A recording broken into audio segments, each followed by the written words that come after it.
the great Liverpool-born comic and star of the highly popular radio comedy ITMA, died 50 years ago in 1949.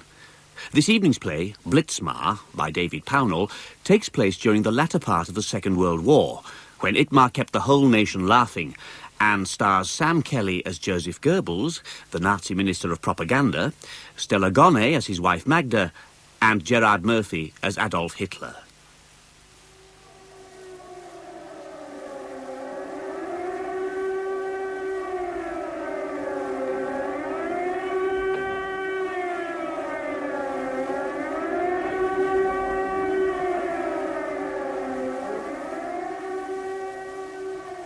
Blitzmar.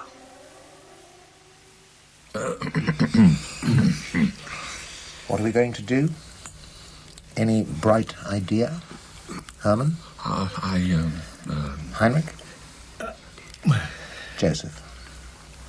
You're surprised I should ask the question? My Führer, usually you know by instinct what to do. Perhaps things have changed. Perhaps I'm tired of running this war on my own. Well, I cannot speak for all my colleagues. Himmler may have some ideas. Goering might want to spread his wings. But as for me, I believe your instincts to be divinely inspired. Yes, we need no other guidance. Are you saying Joseph Goebbels has no ideas of his own about how to win this war? That in private moments he never thinks, oh, that was a mistake? Never. The invasion of the Soviet Union? Always a marvellous idea. Well, marvellous or not, it's landed me with a war on too many fronts.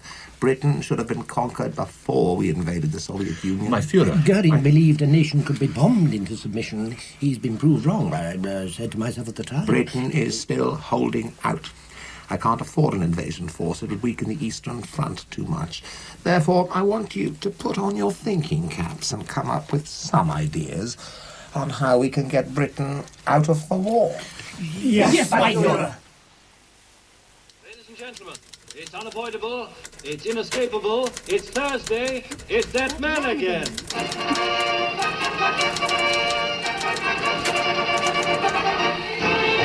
that man again, it's that man again, it's the Tommy Handley again. Time cannot wither nor custom stale his infinite variety. And who is it who ne'er o'ersteps the boundaries of propriety?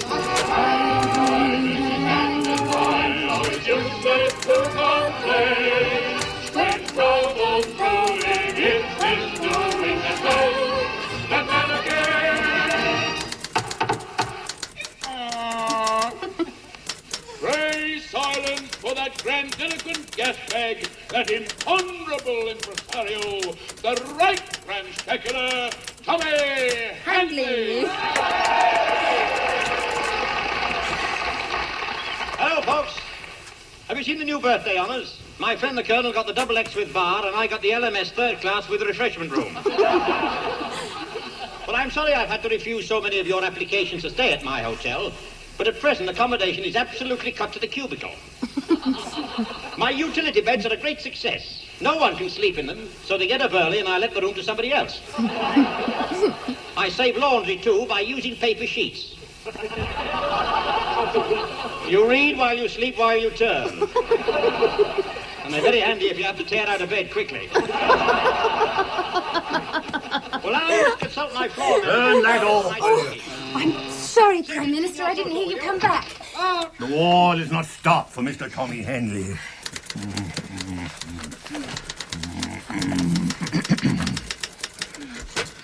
Perhaps we should let it for a moment. Turn it on again, if you like.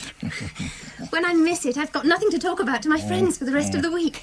Everyone listens, Prime Minister. Flower manager? Oh, it's you that's been putting Marge in the buttercup. I will take complete charge of your indoor stuff. Listen, I look out. We've been down here in the war room for 12 hours, listening to nothing but bad news. The sinking of great ships, the destruction of cities, the roll calls of death. This girl knows the magnitude and nature of modern warfare. It bellows in her ear every day, yet she manages to laugh. No, I mean a real housekeeper. At what? To Mrs. Mott, you must give the bag. The bag? What, to put the combings in? I do not like her combings or her goings. The bag. What is this crap? Something Right Minister Goebbels once recorded. One more for game. You mean the sack? I can't do that. She's what you call a noisy poker. Noisy poker? Well, that's what the band play in the intervals. She has a finger in every cake. Does she really? Well, that's useful for pointing out the currents. But what are you laughing at? You don't find the British sense of humour amusing? When I got this posting, I thought, not a bad way to spend the war listening into English-speaking broadcasts. The BBC comes up with something interesting now and then, but this... What's it supposed to be? My head of department has had to submit a complete detailed report to Dr. Goebbels. I've seen it. It should be quite a read. The origins of ITMA. 3 men met in the Langham Hotel opposite London's Broadcasting House and went to the bar where they ordered 3 pink gins or 3 pints of beer, they can't spare it.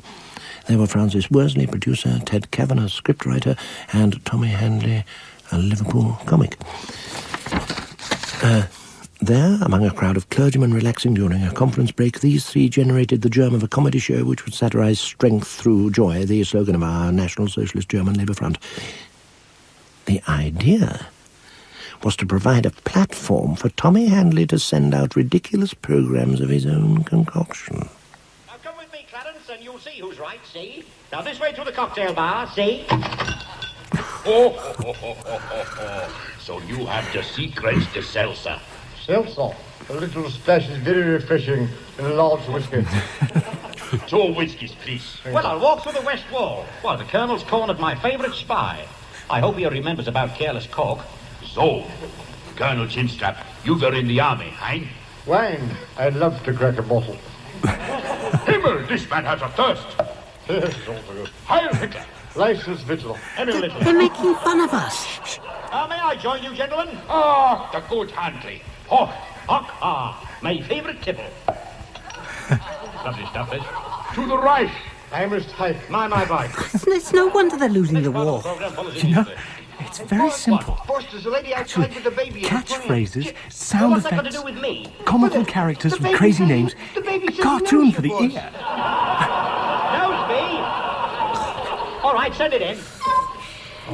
Quite clever. There he is. So Mickey Mouse wins wars. What have you got to say to me? It's a lie. I never touched your sponge cake. Take him away, Fram's bottom. ITMA stands for It's That Man Again, a phrase used by the British press before the war to satirise the Führer himself. Typical. However, we in the department cannot make any meaningful association between this farrago of topical gags, silly voices and imbecilic nonsense and our beloved leader. Not so sure about that. You could be wrong there, boys. Listen to this, darling. Tell me what you think. Scene from ITMA of possible political and military significance, number 14. Yes? Boss, the guys here from Abracadabra. From the Abracadabra? You mean the ABCAR, Sam? The Army Bureau of Current Affairs. I like current. I like affairs. No, Sam, it's a sort of discussion, you know. Are all the boys there? Sure, boss. Then I better go and face them. Oh, Sam, he started. Oh, what an all. Well, What? doesn't it remind you of Nietzsche? Oh, of course. I should have noticed. Remember what he said. No one can extract from things more than he already knows. What one has access to through experience, one has no ear for. This ITMA is a larger intellectual proposition than I had imagined. To me, darling, it sounded like very bad boulevard stuff. Pour me another coffee. Definite Dadaist influence as well. Plus a dash of analytical nihilism. Bertrand Russell, imitating this isn't going to be easy. Imitating? Joseph? Listen. Led by our brave, what do you call it, Major? What's your name? Yes, that's your name. My name? Oh, yes, that's easy. I'm Major... Major Trousers too long. Oh, Joseph. No. Colonel... Oh, I'll forget my own rank in a minute. Get on with it. But what's the subject? Oh, that, yes. Well, I was going to speak about the B... C? No, that's not. No. You know, darling, there's a strain in this of surreal humour which is very close to mine. Oh, really? In a certain mode. Do you mean your inability to communicate with those nearest to you? Don't reduce everything to that level. This is serious research I'm doing. Do you remember when I was editing the party newspaper before we came to power?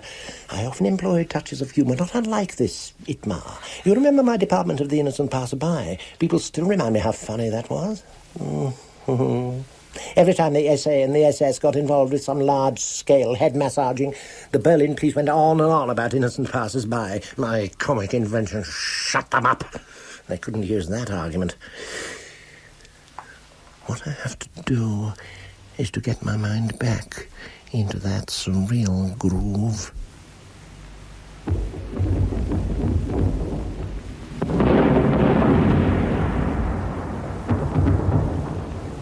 Are you ready?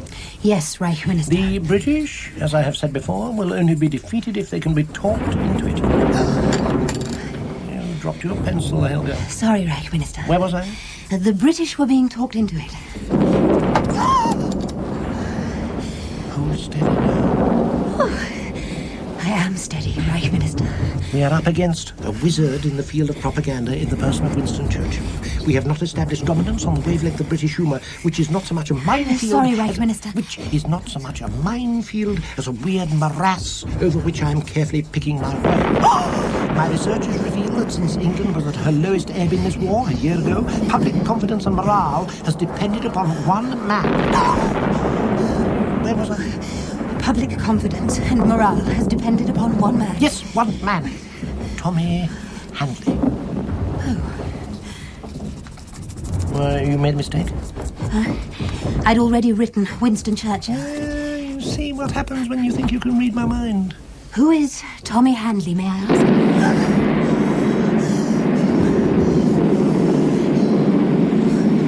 Tommy Handley is a force 100 times more powerful than that bomb on the ear and the mind. Nothing they can drop on us stands more in the way of our victory than that man. And you know, he's just an ordinary little suburban fellow living in a semi-detached house and taking his dog for a walk. Quiet. Quiet, Blondie. It's a friend. Joseph. Thank you for agreeing to see me, Fiora. I get so excited when you tell me you have an idea, Joseph. If it comes out of that brain box of yours, which is spilling over with education and natural intelligence, I know it must be good. How is the beautiful Magda? Very well. Fiora, may I... She sends me her love. Oh, yes. What a lucky man you are. And the children, how many are there? Remind me. 6. We haven't had any more lately. They send their fondest kisses. I must give them something for Christmas. Anything. An object you've touched, a pair of socks you once wore. Fiora... And your... Joseph. Bearing up. I love the way you never complain. What is my health? It improves, it degenerates up and down like a yo-yo. You struggle against so many odds and come up trumps. Pursuing any film starlets these days? For art, of course. Well, I've learned to be more abstemious than in earlier times. Good, but a certain amount of indulgence is essential in a nature like yours. It feeds the imagination. Does the strange show on Magda these days? Of what? Living with me? No, not that. She says you have twin beds now. I mean, the war, the general situation. These are new lines on your face. You're not as erect as you used to be. That damn train journey when I started out, I was fine. Look after your body, Joseph. Your coffee's coming. While you drink it, I have some calls to make. Have your thoughts in order for when I get back. I want to know about your idea. Would you be so good as to take the dog? Is she on heat or something? Why should that worry you?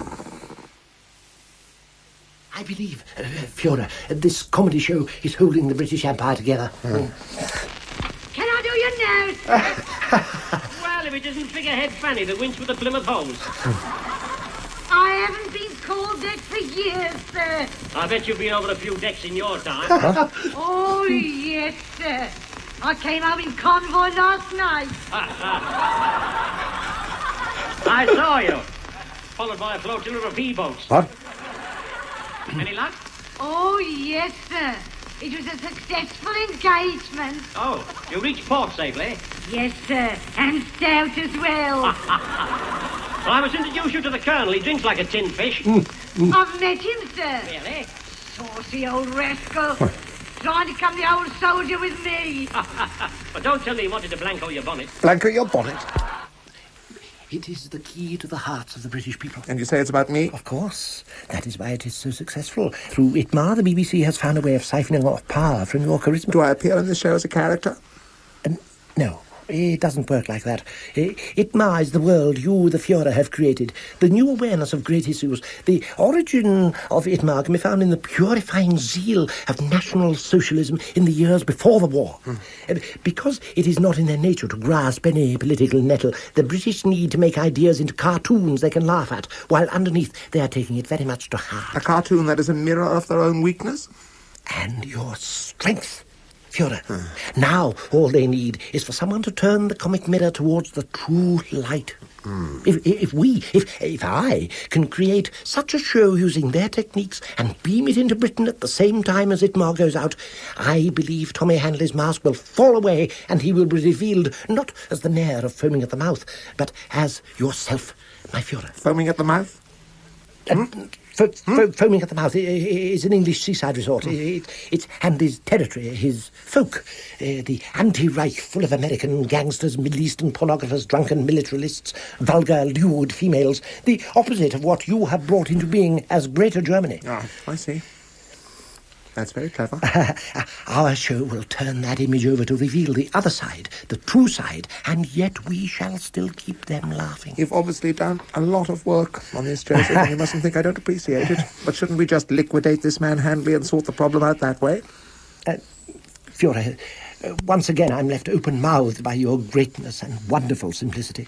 Your genius is for direct action. Mine, because of my training and background, tends to be subtle and complex.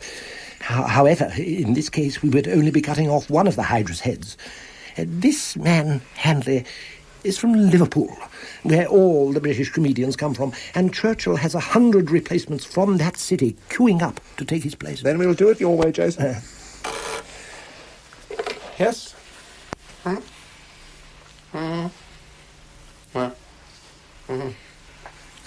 The city of Castle can take it. Bad news. Last night, 444 British bombers created a firestorm in Castle. 65% of the city is destroyed, 5,000 dead, 1,000 of them children and babies. But perhaps this isn't the right time to discuss ITMA. Of course it is! The British still don't seem to understand we're natural allies. I don't want to destroy their empire because the advantages would accrue to foreign powers, not us. We will get through to them, my Führer. Leave it to me. I will start on the script immediately.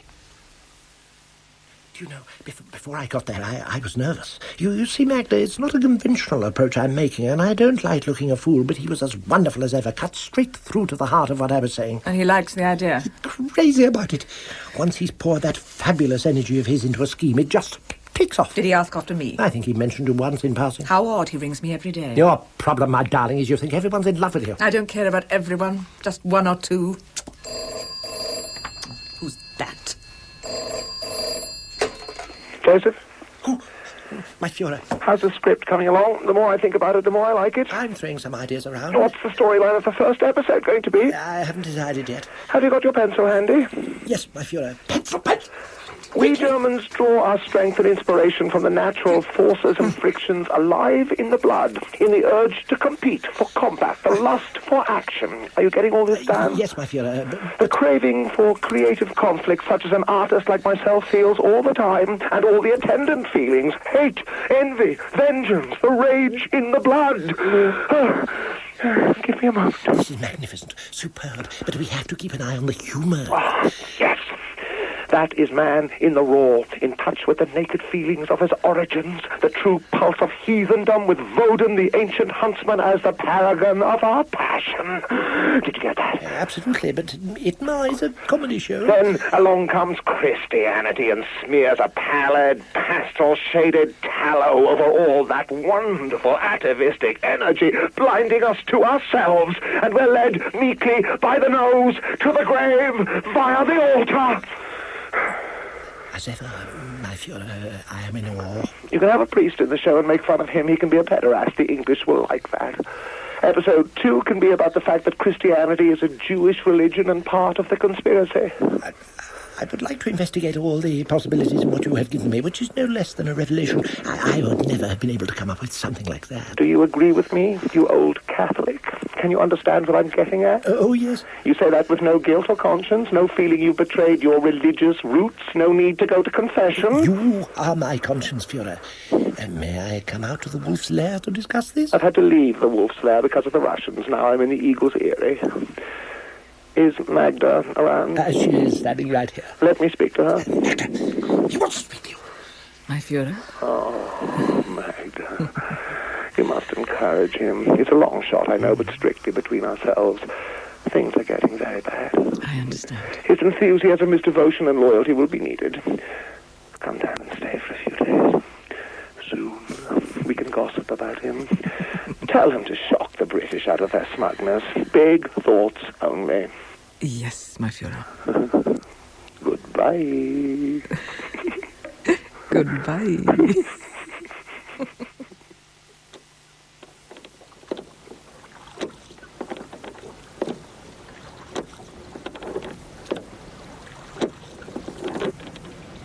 Just relax while I row you around the lake, darling. The first episode is beginning to come together in my mind. Should I tell you about it before you go down to see him? If you like. The crew of a Lancaster bomber are on a mission to Berlin. They get lost. They have to jettison their load over Freiburg on Oder, a little town famous for its peppery pork pies. Is there such a place? Only in my imagination, which, as you know, is very lively. The bomber crew is made up of an Englishman, the pilot, a Scotsman navigator, an Irishman bomber, and a Welshman tail gunner. I need names for them all. Any ideas? It's a long time since we saw a pork pie. The four of them have to parachute out when they're shot down. They're captured by the locals, who then prevent a war widow from taking revenge with a cleaver. These young conscripts, victims of Churchill's blunders and miscalculations, are all treated kindly and taken into the heart of the community. What do you think so far? You know me, darling. I'm on the side of the war widow. You mustn't think like that, Magda. I can't help it. They are the enemy. And this ITMA thing, are they friendly to the Germans? One of the favourite characters is a German, another an Italian. Tommy Handley himself is a mirage of the Führer's supernatural power. I'm not arguing the toss about it, Joseph. Row me back to the house, please. I have a dental appointment to have my cyanide capsule fitted. No. I do wish you'd try to follow my line of reasoning. No military strategy offers as much hope to us. Anyway, the mayor of Freiburg on Oder, who is the man with this secret of how to make these exceptionally tasty pork pies, I think we will call him Helmut. He's a fast talker and takes pot shots at authority, terrifically witty. Once we have proved our sense of humour commensurate with theirs, the British will rise up and demand Churchill's sues for peace. They will clamour to join the 1,000-year Reich. You hear that?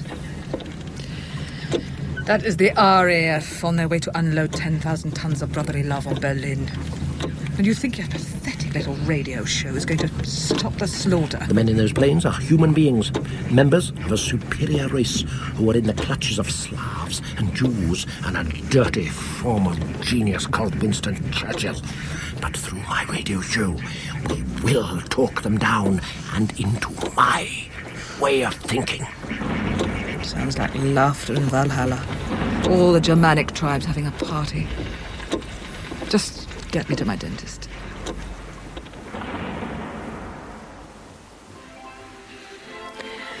He has never quite escaped from his past. Can anyone do that? You have. Not entirely, Magda, my darling. You've done so well. Joseph looks on himself as a creative artist. What he has created is you. Is that how he thinks of it? How strange. And I believe I created him. If there had been no such thing as National Socialism, no such person as Adolf Hitler, I think he would still be sending his very bad novels. And even worse plays. To Jewish publishers and theatre directors for them to be rejected. Don't, Magda. You don't know him like I do. I know he's devoted to me. I know he'd never betray me. Can a woman understand that? This one can. You are his life. There's no corner of experience where he will not erect a statue of you. You are the air he breathes. Whatever he writes is infused with your presence. Every idea the man has depends upon your existence. If only I had 1,000,000 men like Joseph. There would be no El Alameins, no Stalingrads. By now we would be at the Caucasus in the east and Ireland in the west. I want you to promise not to be angry with him when he shows you the script for this ridiculous comedy program he's cooking up. Magda, When an animal is cornered, what thoughts go through its mind? If the British came up with ITMA at a time of national peril, it can only mean humour is part of the equipment of survival. Yes? Good. Good. The Waffen SS have retaken Kharkov. Wonderful. Reverses can be very temporary, you know. I've never redesigned major policy because something has happened to upset me. I want the British to feel differently about us.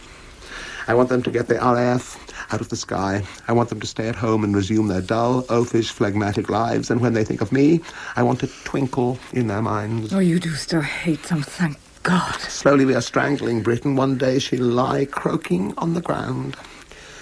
She need not fight to save herself. Destruction is inevitable. Your husband is simply working on a shortcut. That tinkering with the British sense of humour, which they venerate and we despise, because it's nothing but cynicism. You touched upon it. They venerate it. It's a small god of theirs. I don't see how it's going to help us. Magda, the British have never had a leader with dreams. Their kings are dull, retarded throw-offs. Their prime ministers one pragmatist after another, greengrocers. If I can give them one whiff of what it means to be led by a true visionary at last, even if espied through a mist of ridicule, it's worth a chance. I understand what Joseph is trying to do. Sieg Heil! Sieg Heil. Right, Minister? Is everything ready? We have studied your requirements, Dr. Goebbels, and prisoners have put themselves forward for the part you have specified. The Englishman, the Irishman, the Scotsman, the Welshman, and Winston Churchill. Most of them want to be considered for Churchill. They say he's the easiest to do. Yes, yes. I have several prisoner of war camps to visit today. Let's get started. They asked for a script to use for the audition. I had to tell them we had not been given one, so they must come up with something for themselves. The script is still in the pipeline. Come on! Don't waste my time! Prisoner for radio, comedy audition. 3 steps forward, march. O'Brien, Corporal, in a Skillet Fusiliers. Cap, off, proceed. The grass grows green on the battlefield, but never on the scaffold. Oh, Churchill said that? Oh, he did, sir. He did, after the Easter Rising in 1916. The bastard. Really? Oh, thank you. Next, stand aside. Prisoner for radio, comedy audition. 3 steps forward, march. Macintosh, Private, the Black Watch. The Black Watch. Cap, off, proceed. We know that Ramsay MacDonald has, more than any other man, the gift of compressing the largest amount of words into the smallest amount of thought. Oh, what a master of vindictiveness that man is. I'm amazed he's been allowed to live until he's 70. So are we. Next. Prisoner for radio, comedy audition. 3 steps forward, march. Fairclough, Liverpool King's Own Regiment. Cap, off, proceed. Can I ask a question, please, sir? What? Yes. I'm just someone like me auditioned for the Englishman. I want those pilots up there, those bomb aimers and tail gunners, to know the true nature of ordinary German men and women. We are not monsters. The show will be transmitted 1 hour before the bomber crews climb into their machines, while they're still sitting in the mess with their feet up drinking beer. And that's when we will make them laugh and creep up on their sensibilities, make them realise they are killing their own kith and kin. Right, Minister. We have been told to evacuate the building. You go, Helga. I must finish the script. The whole government area is in flames. You'll be killed. Well, I don't believe the RAF can kill me. We have too much to say to each other. At least put on your tin hat. It's very difficult to think in a tin hat. Just for me, please. Oh, very well. Now, go, Helga, please. Yes, right, Minister. I must inject a new character. A mythical man or woman from Wagner? Wagner himself? They have no one like that. They don't understand the force of such a creation at work in the national consciousness. Who do they have? What heroes? Robin Hood, a common thief. No gods, no sense of the joys of the Gotterdammerung, the cleansing of the earth. Brunhilde will be the supervisor of the pork pie factory. She has always been there since time began. She is the guardian of the sacred pie, the original hand-raised prototype pork pie baked by the gods. And the 4 young airmen fall in love with her. They are drawn into her magical embrace. Oh, now I'm really onto something. Through this comes the union of ancient tribes, the embracing of the Angles, the Saxons, and the Jutes by the eternal German Virgin Mother, feeder of children. No, No. You've strayed from the intentional, gone up into the clouds again, you fool. Keep it earthbound, surreal, if you like, but accessible. Don't impose your culture upon theirs. But if I have a pork pie supervisor called Brunhilde, and only I know who she is in her essence, what harm can it do? Oh, this is what a true writer dreams of, a moment of absolute liberation. This synopsis of yours is very good, Joseph. I like the peppery pork pies. Thank you, Fiona. I'd forgotten what a comic touch you have. In the old days, you were the one who always got us laughing. If you were in the room, there'd be jokes. How ironical. The pork pies the RAF have destroyed in the raid have been laced with strychnine by a Jewish communist, so these brave British lads have saved the villagers from a terrible, painful death. You get the idea the British help the Germans. How do you dream up these things? I had to penetrate the surreal stream of thought that runs through ITMA. Now, what about actors? Who is going to play these wonderful parts? Well, the German roles pose no problem, but the British characters and Churchill aren't all that easy. What a clever man you are, Joseph. Magda's always saying how clever you are. Do you think if I'd gone to university, I'd have ended up as clever as you are? Using the word clever to describe your genius is like putting gold leaf over the Parthenon. Now you make me feel ashamed of my moment of spitefulness. It is my privilege, my Fiona. Think no more of it. Can we get back to ITMA? You always keep your eye on the ball, Joseph. ITMA follows strict principles of good propaganda. It depends upon ceaseless repetition of slogans. Churchill only uses jokes and ideas capable of holding the intellectual and common man. Wait, are you saying Churchill writes ITMA?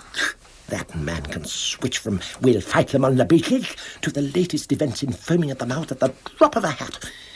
He is the genius behind ITMA. The scriptwriter, Kavanagh, is merely a stooge. How does Churchill find the time? He hardly ever sleeps. His mother was an American. So we have two Chicago gangsters in ITMA, Sam Scram and Lefty. They are significant. Sam Scram is a corrupter of democracy, and Lefty a homicidal maniac. You mean Churchill is attacking his allies on the BBC and Roosevelt doesn't mind? The Americans don't understand ITMA at all. To them it is gibberish, which it is, on the surface. But beneath is a mind as deep as Shakespeare. Take a character like Alioop. Alioop? Who's he? An Egyptian filthy postcard seller who is constantly trying to break down Handley's Puritan defences. He insinuates himself into the national id. His catchphrase is reminiscent of the sex drive. I go, I come back. Brilliantly subversive. And this inspires the British to defy us? They are able to laugh at us in masquerade, my Führer. In foaming at the mouth, we Germans are not the mightiest nation on earth, but a collection of comic incompetents polluted by other races and nations. There are Jews in ITMA? Now you see how clever and subtle Churchill is. Egypt is very close to Jerusalem. And the British people pick up all these references? At a subconscious level. I did not realise they were that intelligent. We're talking about instinct here, my Führer. I wish I had Jung's interpretation of the diver, a mysterious archetypal figure in ITMA. I have studied the character very closely, and now believe his presence originates in England's maritime race memory. He is the direct descendant of Drake and Nelson. You've gone into it very deeply, Joseph. Once again, Churchill's invention is superbly understated and insidious, aimed at our submarine packs. Don't forget the diver. And I'm going down now, sir. Our catchphrase is on every tongue in the British Empire, from RAF pilots to lift attendants. So which resistance is maintained? Exactly, my Führer. I must come now to Funf, the German spy. Funf. He is the most popular character in Britain, apart from Tommy Handley, who is modelled on you. I suppose he is a baddie, an evil one. Funf is Churchill's masterstroke. Funf is the five senses, total sensual awareness. Be careful, Joseph. You're starting to make me feel inferior to Churchill. But could he have written Mein Kampf? He is a brilliant artist in one minor sector of human creativity. He writes scripts. You make worlds. Thank you, Joseph. At this stage, I needed to hear you say that. Part of our own teaching, my Führer, is never to underestimate your enemy. The English are a Germanic people. They represent part of our Teutonic consciousness. Out on a limb.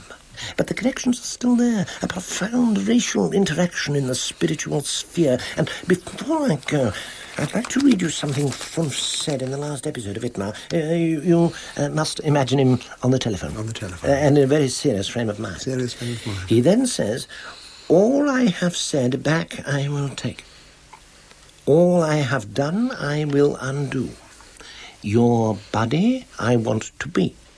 Peace we will make. Meet me at the lighthouse at 8:45 tonight. Double crossing time. You see what I mean? Peace we will make. Ancient roots in common clay. Brandy? Thank you, sir. Now, what have you got for me? One of the most encouraging signs. A worsening of relations between Hitler and Goebbels. Mm-hmm.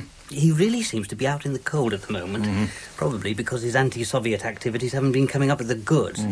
Apparently, all captured Ruskies will say when they're interrogated is, "I'd rather die on my feet than live on my knees," which is a catchphrase from one of Uncle Joe's speeches. They're like parrots. Really upsets the SS.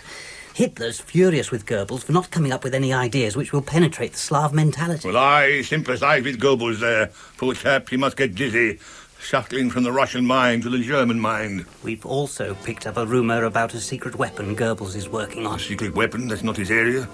Are they trying to go clubfoot out in some new ministry? He's working on his own version of ITMA. ITMA? Plans to jam our transmitters and broadcast his version. Steal Handley's audience. That's very audacious of him. You'll be listening, of course. Never miss it, sir. That's 20 minutes in the week that's sacred as far as I'm concerned. Helps stiffen resolve. Really? Good night, sir. Bloody idiot. That's the 5th secret weapon I've been told about this week. As a nation, we are becoming paranoid. Now, who are singles and who are doubles? Did I hear you say doubles, Handley? Well, talk of the froth. It's a swallow's return. I was alluding, Colonel, to double rooms. Double rums, very warming. I don't mind if I do. Well, I do mind if you don't. Now, I've got a motto for you. I hope it's amusing. Well, it's all about boozing. Tell me the worst, sir. Well, here it is. A drink in time saves 1 over the 8. Excellent motto. Well, don't return blotto. I believe he's running a Wings for Whiskey Week. This old drunk, Colonel Chinstrap, am I supposed to detect a vague resemblance? Everyone's quite fond of him. Hitler doesn't drink, doesn't smoke, he's a vegetarian, the opposite of me. If I am in the show, where is Hitler? Is Tommy Handley with his gangsters and pornographers and Italians as close to Hitler as I am to Colonel Chinstrap? Only a dig in the ribs away. Purposeless anarchy, I call it. I don't mind if I do.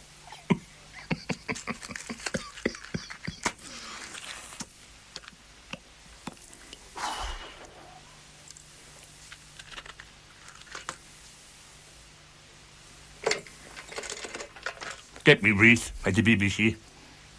It's impossible to take Hitmar team to task, sir. They've got a very light touch. As soon as they hit a target, they go off at a tangent. Even the Germans get off without too much damage, but the effect seems to be enormously beneficial all round. If I take your word for it, Reed, then I'll want this beneficial effect extended. Why can't we mention concentration camps? Atrocities. The show hasn't either the depth or authority to deal with such subjects, sir. It's very difficult to make fun of mass extermination. We have a war to win, Reed. Tommy Handley pokes fun, Prime Minister. How do you poke fun at a gas chamber? It can be done. I'm sure it can. And I notice there are no Russian characters in it, man. Joe Stalin is worth a gentle quip or two. When I'm with him, he never seems to stop laughing. Snowing. He won't allow it. Stay in bed. I want to talk to you, Magda. Let's lie here. Watch the snowflakes falling. He won't agree to being made an object of fun in your stupid show. Why should he? It's undignified. Magda, this is not for Germans to listen to. The audience will be British. I know. Of course I'd never satirise the Fuhrer in a home broadcast. He wouldn't stand for it. Neither would the people. But the English satirise him endlessly. In this way, They make him less threatening. Then leave him out of it. I can't. He's essential to the formula. Darling, to operate seemingly without purpose always makes the best propaganda. We must make them believe we also laugh at the Führer, that we don't take him too seriously. In this way, we make them lower their guard while we laugh together. Sometimes I think there's a part of you missing.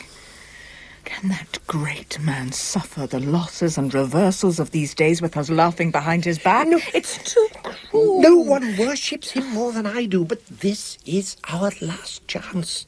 Even at this late stage, if we get the British to see sense, they'll persuade the Americans if something radical doesn't change. Let us fail, but don't let us betray him in any way. To laugh is not to betray. You'll be one of those comic figures yourself, I suppose. A kind of Richard III with your club foot and your big mouth. Magda! In our hearts, you and I know the way this struggle is going. The children and I are committed to remain with him to the bitter end. But we have to laugh all the way through this process. At what? The idea we could ever have won? Hey, miss, can't I have a drink? I'll do you now, sir. Just wait till I fill me urn. Your urn? I thought your husband's name was Albert. How long have you been here, Mrs. Mott? I do for the railway in my spare time, sir. I bet you run off the rails when you get your pints mixed up. You saucy old buffer, sir. Well, if your urn's full, I'll have a nice cuppa. No cuppa. Well, I'll drink it out of the saucer. The urn's topped up, sir. Oh, is it? Well, you better take the lid off. Here, let me have a look. Well, there's something inside. Looks like one of the porters. Don't forget the diver, sir. Don't forget the diver. What are you doing on the up platform? I'm going down now. Oh, you're going down. Boys. Hello. Boys, something awful's happened. What is it? The train you were waiting for is gone. It never stopped here. What? Then they missed their official welcome. I must get back to the town hall right away. The show must go on. ITMA doesn't always work, I find. Sometimes he gets it right. I don't know what it is he hits. A vein of mad ideas. Throwaway lines. Nothing seems to matter. Just a flow of pure lunacy. Mrs. Mop. Can I do you now, sir? I say, Colonel, you must have a double. I don't mind if I do. We'll be over the target in 1 minute, sir. Another inferno coming up. They're having a hard time down there tonight. Poor bastards. But they shouldn't have started it. Don't forget the diver. I'm going down now, sir.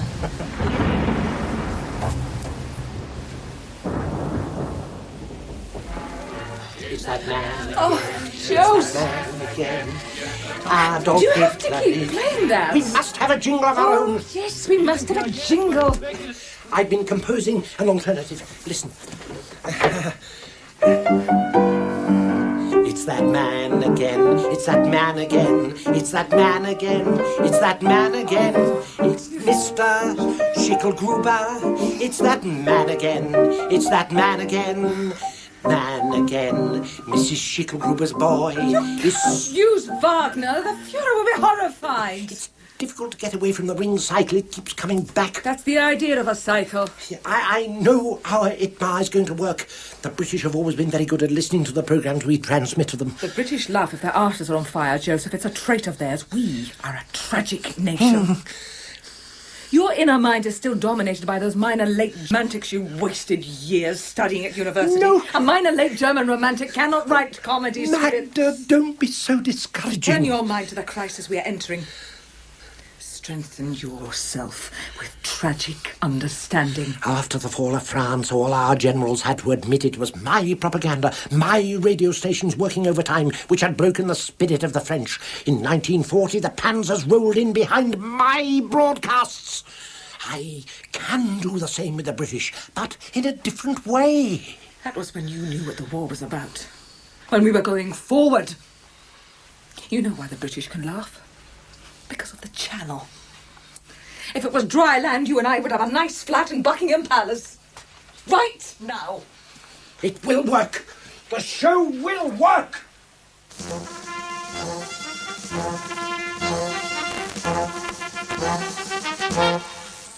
It's that Superman again, it's that Superman again. Mr. Adolf Hitler is here. That ultra-Aryan millenarian. more anglers in the swastika, more anglophone than 999, a moustache which quivers on the lip of the 20th century. Mother's pride and joy, Mrs. Schicklgruber's boy. It's useless to complain. When trouble's brewing, it's his doing. Superman, Superman again. Pray silence for his pawn shop, the Führer, the unredeemable Adolf Hitler. What did he mean, unredeemable? I may go in Monday, but I come out Friday. To point the gag, I will now sing For You Alone. Good morning. Good morning. Nice day. No. Any rents, rates, or taxes? Not today. Oh, I'll call again. Don't. Good morning. Good morning. Nice day. That was Max. The Führer has fallen completely under Joseph's influence. To take part in this debacle. How ignominious.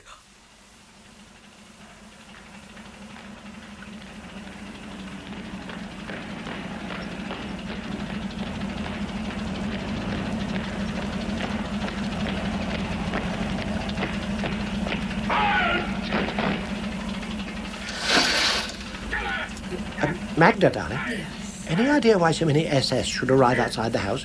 Oh, relax. Something to do with security. I think one of those things is a portable gallows. No, darling. That's for putting new bulbs in streetlights. Ah. Excuse me, I have a phone call to make. Do you remember when you asked me to marry him, to steady him up, give him some emotional security so he'd do his job better? He never knew that, Magda. Yes, he did. I told him. What? Why did you do such a thing? Out of self-respect. You are my destiny. It was important he should understand why I was accepting a husband who was second best. Oh, Magda, you've had 6 children by the man. Children had nothing to do with it. What need have you to reproduce? Time itself is your child. What did he say when you told him? He was proud. Proud at having horns put on his head? Proud that you should care so much about him. The little fool. At this point in our tragedy, my Führer, you must only kill giants. My Führer? Joseph, I find it very difficult to speak to you. Never have I been so humiliated, my whole cabinet roaring with laughter at me. Oh, no, my Führer. If you think that, my guilt is too much to bear. Magda pleaded for your life. Did she? You came very close, Joseph. If I have offended you, my Führer, and you cannot forgive me, I have no wish to carry on living. I have forgiven you, but for a while I thought I'd lost a dear friend. I'm so sorry, my Führer. We hadn't thought the show through sufficiently, realised the implications. The things you made me say, such lame-brained gags. How can a man who is beyond criticism crack a joke? Joseph, have I ever wanted anything for myself? Oh, no, my Führer, certainly not. Money, palaces, yachts, film starlets. They mean nothing to me. Your desires are only for the good of the folk. Could anyone laugh at that? Selflessness has no comic side. You see the trap? Perhaps I should have a weakness, just a little one. You are without fault. My sin is that I tried to invent one. I know that's not what you intended, but your show was too close to the original. You copied ITMA, didn't create something of your own. Faced with lampooning you, my imagination refused the work. Dear Joseph. I've been wondering, my Führer, perhaps the whole scheme should be abandoned. I realise now that I am the wrong man for the task. I am too devoted to you. Any mockery of you is blasphemy as far as I'm concerned. Don't you remember how amusing blasphemy can be when the god remains absolutely unshaken? Oh, my Führer, I'm getting confused. Recreate me for the British. Make me a Führer they can understand. Dress me in different clothes, then poke fun at me if you must. The day will always come when I can be my true self again. I cannot make you an object of ridicule. Consult some intellectuals, see what they come up with, but hurry. We do not have much time. The Russians are across the Oder.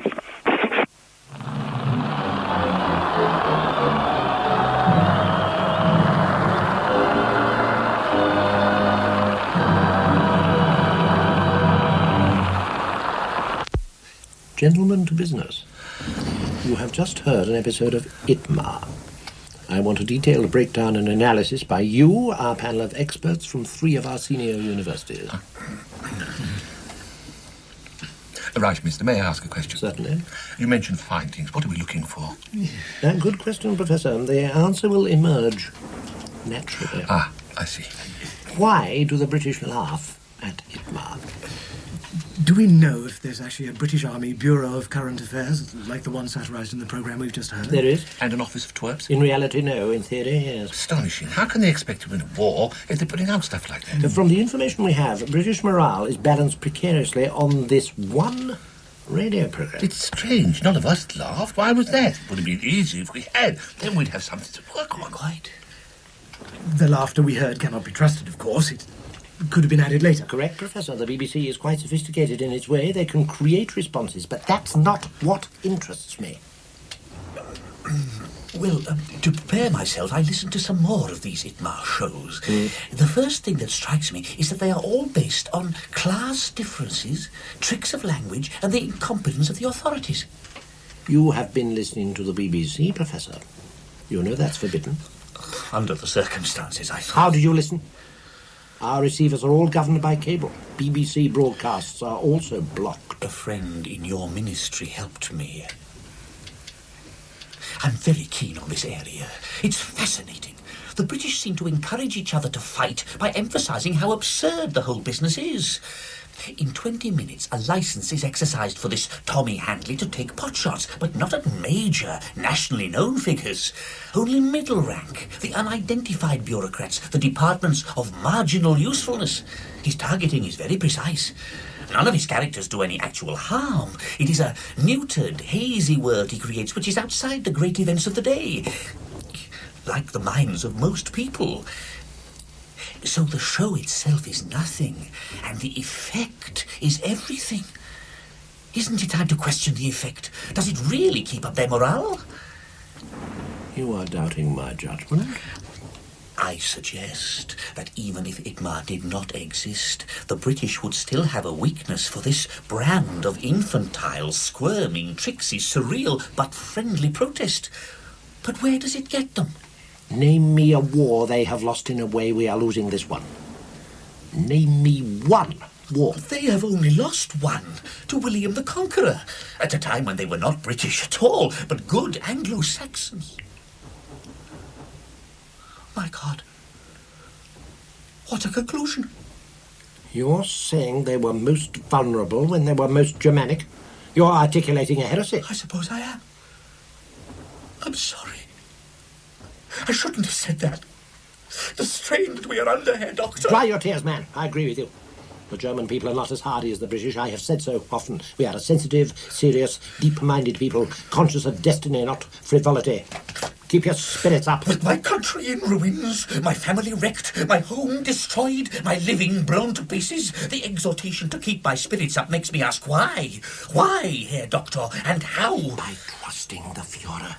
The stronger the wind blows, the more he leans into it. You counsel me to further adulate the man who has brought my life to this point? That is not good advice. He is leading us all along a mad road to oblivion. You will be shot. Of course. What better way to raise my spirits?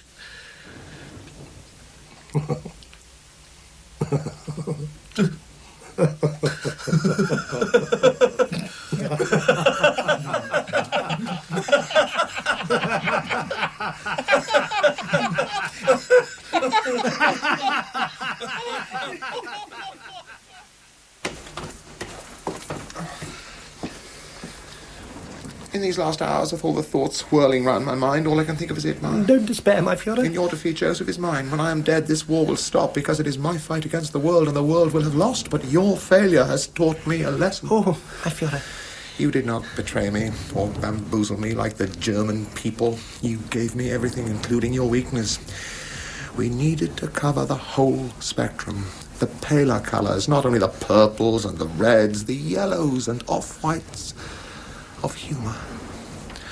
How strange that I, a painter, should allow you to foist that mistake upon me. We still have time to try the show out on the British, if I can find a transmitter that's working. Wind the tape around my brows before you lay me on my funeral pyre. Don't make me think I planted that terrible thought. It's all too late, Joseph. Only history will understand. Even you couldn't completely keep up with me. I have followed your mind to the margins of the impossible. Laughing at me is like laughing at gravity. My own death doesn't frighten me, but yours.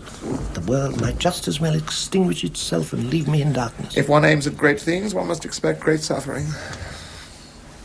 The guns of the Red Army. Do you think eternity would be like foaming at the mouth? I'm going down now, sir. One little bullet in the brain and the sacrifice is complete. No, my Führer, please don't kill yourself because of our failure. And worse still, my failure. I can't get that music out of my mind. It's that man again, it's that man again, Mr. Tommy Handley, is it? Help me, Joseph. I can't pull the trigger. Here, let me do it. Farewell, my Führer. Live forever.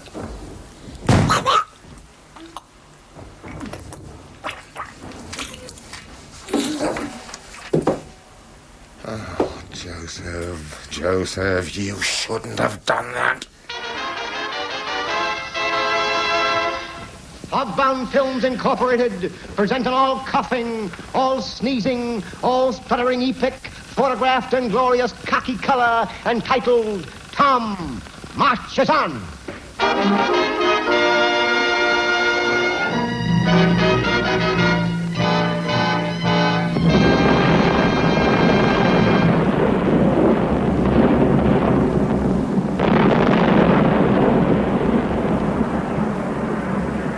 In Blitzmar, Sam Kelly played Goebbels, Gerard Murphy Hitler, and Stella Gonet Magda.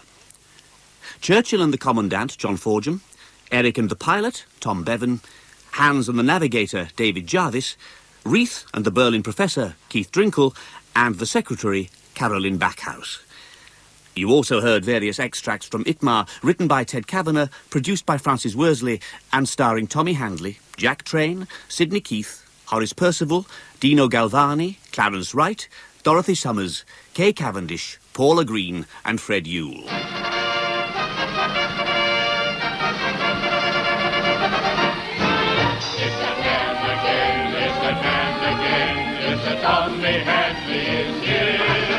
Time cannot wither, nor custom stale his infinite variety. And who is it who ne'er o'ersteps the boundaries of propriety? It's useless to complain.